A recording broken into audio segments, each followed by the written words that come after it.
and welcome to the Sengoku Archives YouTube channel. My name is Sean, and I am very excited to bring the Sengoku Archives to YouTube. For those who don't know, the Sengoku Archives is a website that was created by me back in 2017, and its main focus was the history of the Sengoku Jidai, an age of civil war in Japanese history. At the beginning of the year, though, I got away from doing just biographies and battle accounts, and decided to do something more interesting. The Sengoku Archives is now a site that focuses more on analysis, rather than just presenting the facts. I'll be looking at things that aren't talked about as much, such as the legends and myths of the era, the figures that aren't mentioned but deserve some time in the limelight, the women, Christianity in Japan, all the way down to daily life.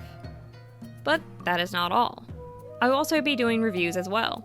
This will include books, animes, documentaries, video games, basically anything that brings the Sengoku Jidai into the pop culture spotlight.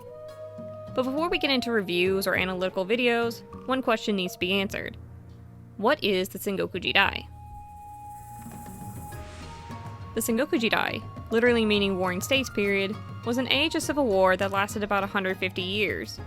While most historians can't put their fingers on when this era starts and ends, for this channel we'll be looking at the years from 1467 to 1615. I know this is a long period of time. We're looking at 148 years of people, places, and things. Yet this can be broken down into more manageable sections. To begin, we'll start looking at what is known as the catalyst for the Sengoku Jidai, and that is the Onan War. The Onan War was a war that broke out over a succession dispute within the Ashikaga clan, who was the clan that held the title of shogun for over 100 years at this point. The war can be boiled down to one man's wish to retire, and that was Ashikaga Yoshimasa. Yoshimasa was the 8th Ashikaga shogun, starting his reign in 1443. But by 1464, Yoshimasa just wanted to retire. The problem was, the 30-year-old didn't have any heirs. So he goes to his brother, Ashikaga Yoshimi, who was a monk living in a monastery. Yoshimi really did not want to leave the life he had there, but by the end of the year he finally gave in to his brother and left the religious life. Yoshimasa believed he had everything squared away until his wife, Tomiko, gave birth to a son in 1465. Yoshimasa was in a bit of a position. He had already made Yoshimi his heir, and he was working on preparing his brother to take the title, but now he had a legitimate son. While Yoshimasa did have a son now, he still made Yoshimi his heir, which infuriated his wife. Enter the Hosokawa and the Yamana clans.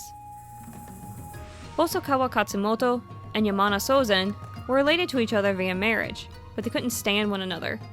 Despite this, they couldn't find a good reason to quarrel with each other until the Ashikaga succession dispute.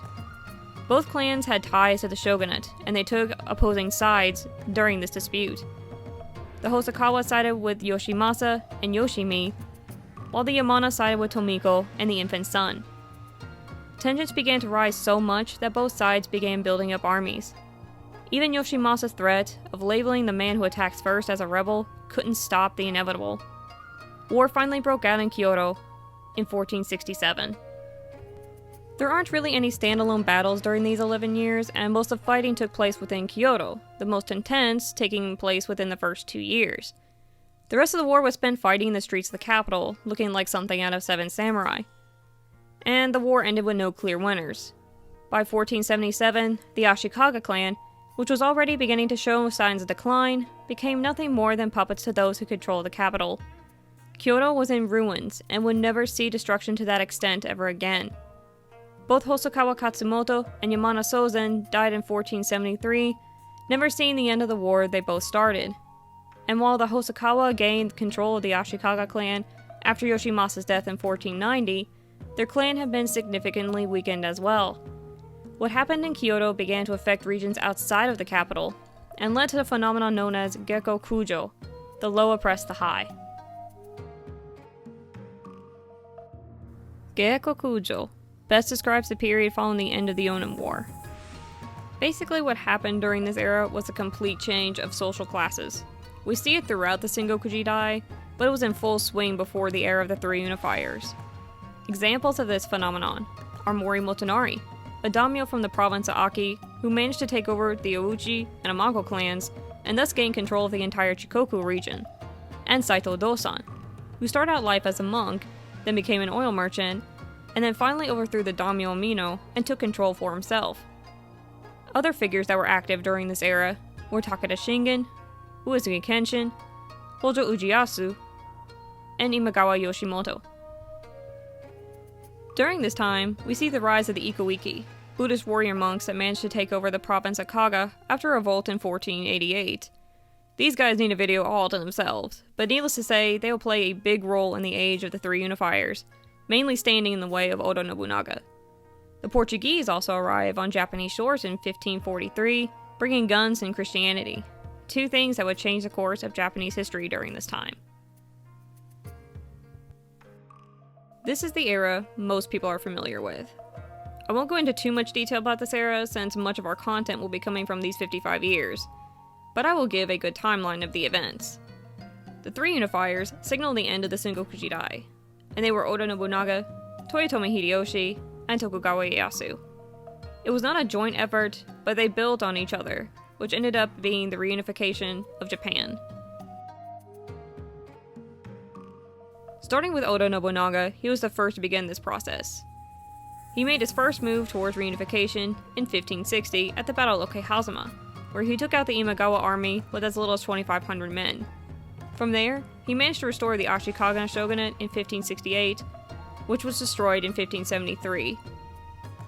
He completely weakened the Takeda clan 2 years later at the Battle of Nagashino, while also reinventing samurai warfare with his use of firearms during this battle.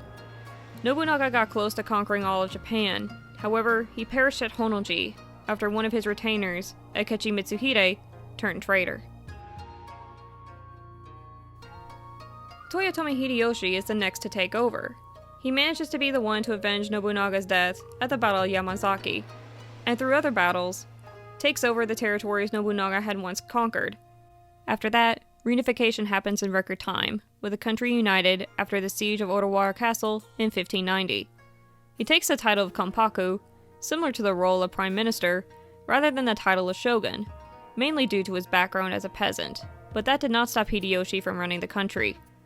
During this time, we see legislation being put into place and the beginnings of the Christian persecution. He also sought to extend his reach beyond the shores of Japan, looking to conquer China via Korea. This would lead to two separate Korean campaigns, one in 1592 and the other in 1597. Hideyoshi would pass away in September 1598, leaving behind his 5-year-old son, Hideyori, and 5 generals and administrators to help the boy and take over the Toyotomi affairs until Hideyori reached adulthood. Due to everyone's distrustful nature, this did not go over as smoothly as Hideyoshi would have hoped. Instead, Tokugawa Ieyasu begins to flex his power and starts taking the steps to take over the Toyotomi regime. Ishida Mitsunari, a loyal administrator of the Toyotomi clan, tried to stop Ieyasu's grabs for power. This resulted in a divide in the Toyotomi clan. Daimyo either sided with Ieyasu, the Eastern Army, or sided with Mitsunari, the Western Army. Finally, everything came together at the Battle of Sakigahara in 1600, which ended in victory for Ieyasu. He would later become shogun himself in 1603. Just because Ieyasu became shogun, that does not mean the problems have ended. After he passed the torch to his son, Tokugawa Hidetada, Ieyasu kept a close eye on Hideyori, who stayed alive after Sakigahara. Keeping the boy alive turned out to be problematic later on. Ronin, masterless samurai, now began to gather in Osaka, hoping for one last dance. Ieyasu took to the battlefield one last time and laid siege to Osaka Castle in the winter of 1614. After they had caused significant damage to the castle by cannon fire, a peace treaty was made. This peace only lasted through the winter, as they went back to fighting in the summer of 1615. Ieyasu won the day, and the Sengoku Jidai ended with the death of Hideyori and Osaka Castle in flames. Ieyasu died the following year, managing to outlive the war. Thank you so much for watching! For a written version of this video, please visit www.thesengokuarchives.com, and under articles, look for an overview of the Sengoku Jidai. Please like and follow us on Facebook and Twitter, and please like and subscribe to the channel so you don't miss any future videos. I'll see you all next time!